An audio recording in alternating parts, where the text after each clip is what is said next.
Prendre la mesure des inégalités en France. Comment évoluent les inégalités économiques? Si l'on s'intéresse à l'évolution des inégalités économiques, on s'intéresse aux inégalités en matière de revenus, somme d'argent perçue par un individu au cours du mois, du trimestre ou de l'année. On s'intéresse aussi aux inégalités en matière de patrimoine, c'est-à-dire ces actifs qui sont des biens immobiliers ou des placements financiers par exemple. Le patrimoine est reçu en héritage ou est constitué au cours du temps à partir de l'épargne placée. Si l'on veut évaluer l'évolution des inégalités économiques, il faut mesurer celles-ci. Il existe ainsi plusieurs outils de mesure des inégalités.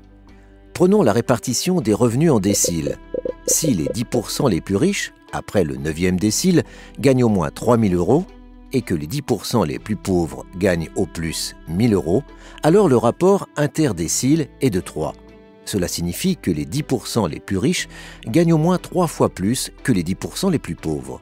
Si ce rapport baisse, les inégalités se réduisent. Par exemple, la courbe de Lorenz, en vert, représente ici la part de patrimoine détenue par les ménages lorsqu'on les classe par ordre de patrimoine croissant. Plus la courbe s'éloigne de la diagonale dite droite d'équirépartition, en noir, plus la distribution est inégalitaire. La courbe de Lorenz permet quant à elle de calculer l'indice de Gini. L'indice de Gini correspond ici au rapport entre la surface assurée en vert et le triangle assuré en bleu.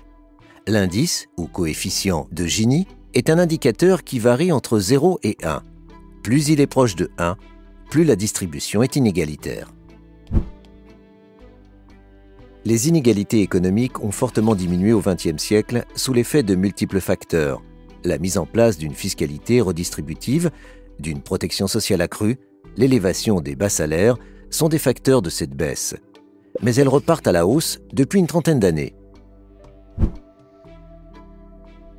Comment se cumulent et se transmettent les inégalités? Les inégalités économiques se renforcent mutuellement.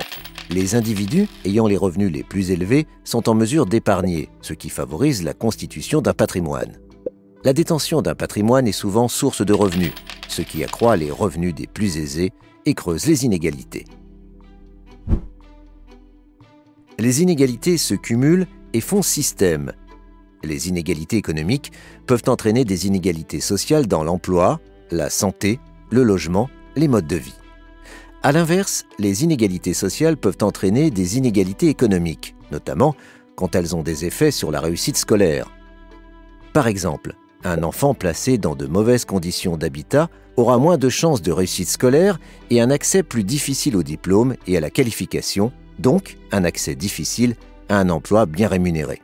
On observe alors que les inégalités se transmettent de génération en génération.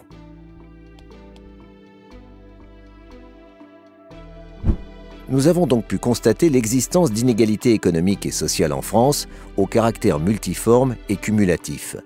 Il est important de savoir interpréter les principaux outils de mesure de ces inégalités afin d'évaluer leur évolution.